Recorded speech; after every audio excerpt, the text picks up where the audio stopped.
मसूद गाजी के मेले पर अब संभल में रोक लग गई है। बात करने के लिए समाजवादी पार्टी प्रवक्ता सुनील साजन मौजूद हैं। सुनील जी, किस तरीके से पूरे प्रकरण को देख रहे हैं? मसूद गाजी का मेला सालों से लगता आ रहा है संभल में, और पुलिस का बयान कल आता है कि वो आक्रांता था, सोमनाथ मंदिर लूटा है, इसलिए इस तरह की परंपरा को आगे नहीं बढ़ाना चाहिए और हम परमिशन नहीं दे सकते हैं। देखिए, भारतीय जनता पार्टी की सरकार और उनके नेता लगातार ये प्रयास कर रहे हैं, इस देश की जो धरोहर है, हिंदू, मुस्लिम, सिख, ईसाई या अलग अलग जाति धर्मों के लोग आपस में रह करके, यही तो पहचान है भारत की, यही शान है भारत की। तो भारत की पहचान, शान, स्वाभिमान के साथ अगर कोई खिलवाड़ कर रहा है तो भारतीय जनता पार्टी के लोग कर रहे हैं।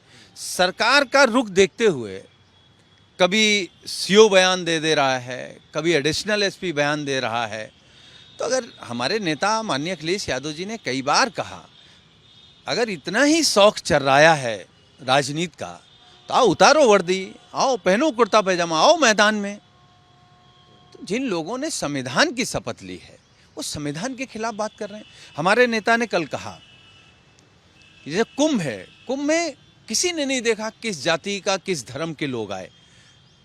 इसी तरीके से मेले में सभी जाति धर्म के लोग आते हैं, और जो हजारों सालों से कुंभ हो रहा है, कई सालों से संभल का मेला हो रहा है, सभी लोग आते जाते हैं।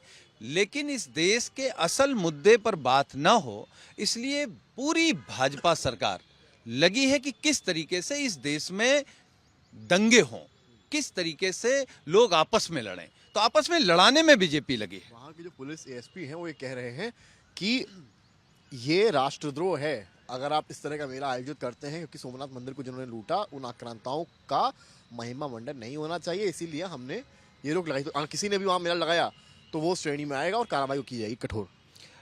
कर दें कार्रवाई, कौन रोक रहा है कार्रवाई की? लेकिन परंपरा क्यों खत्म कर रहे हैं? आप कार्रवाई कर दीजिए। और फिर एक बात हम लोगों ने हमेशा कही है, बीजेपी औरंगजेब की बात करती है, मुगलों की बात करती है, तो औरंगजेब हो, बाबर हो या और कोई हो, जिसने इस देश को लूटा है, वो इस देश का आइडियल नहीं है। क्या इस देश के मुसलमानों का हीरो औरंगजेब है? ना औरंगजेब हीरो हो सकता है, ना नाथूराम गोडसे हीरो हो सकता है, ना भारतीय जनता पार्टी के जो पुरखे जिन्होंने अंग्रेजों के लिए काम किया, अंग्रेजी हुकूमत के सामने घुटने टेक दिए, चिट्ठी लिख करके माफी मांगी, इस तरीके से माफी वीर भी इस देश के नायक नहीं हो सकते हैं। बीजेपी सवाल उठा रही है, कह रही है समाजवादी पार्टी सपोर्ट कर रही है, पहले औरंगजेब का किया और अब जो है जिन्होंने देश को लूटा महमूद गजनी के भांजे के मेले का सपोर्ट कर रहे हैं।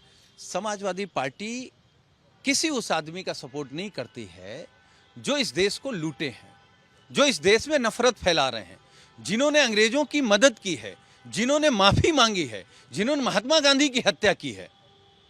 और हम तो उनके भी समर्थक नहीं हैं जो आज़ाद भारत में 52 साल तक जिन्होंने तिरंगा नहीं लहराया अपने मुख्यालय में। हम सबको एक श्रेणी में मानते हैं। क्योंकि अभी नागपुर में भी घटना कल हुई है, उसको कैसे देख रहे हैं? एक बात फैलती है कि कुछ संगठन वहाँ पहुँच रहे हैं, मज़ार तोड़ सकते हैं, अफवाह फैलती है और फिर उसके बाद रात में देखिए, अगर नागपुर में जिस तरीके के दंगे हो रहे हैं, दंगे कौन करा रहा है? बीजेपी करा रही है। कौन अफवाह फैला रहा है? अगर सरकार किसकी है, जिम्मेदारी किसकी है और दंगे से फायदा किसको है? बीजेपी को है। भारतीय जनता पार्टी की कुल तरक्की की नींव ही दंगा है, नफरत है, बंटवारा है, देश के खिलाफ काम करना है, और खुद को राष्ट्रवादी कहते हैं। मेरा काफ़ी सवाल आपसे, कुछ बीजेपी के नेता कह रहे हैं कि अखिलेश यादव इफ्तार पार्टी में जाते हैं लेकिन होली मनाने नहीं जाते। पता नहीं भारतीय जनता पार्टी के लोग अंधे हो गए हैं, गूंगे हो गए हैं, बहरे हो गए हैं, उनको सफाई की होली नहीं दिख रही है क्या? हमारे नेता होली हो, दिवाली हो, रमजान हो, ईद हो, क्रिसमस हो, सब में जाते हैं। ये सब देश के त्यौहार हैं। ये त्यौहार किसी मजहब पे मत मानिए, ये भारत का त्यौहार है। भारत का त्यौहार होली है तो भारत का त्यौहार दिवाली है, तो भारत का त्यौहार ईद भी है। बहुत शुक्रिया बात करने के लिए। सुनील साजन को सुन रहे थे आप, और साफ कह रहे हैं कि ये भारत की नींव है, भारत का त्यौहार है। कैमरामैन गौरव के साथ समर्थ श्रीवास्तव।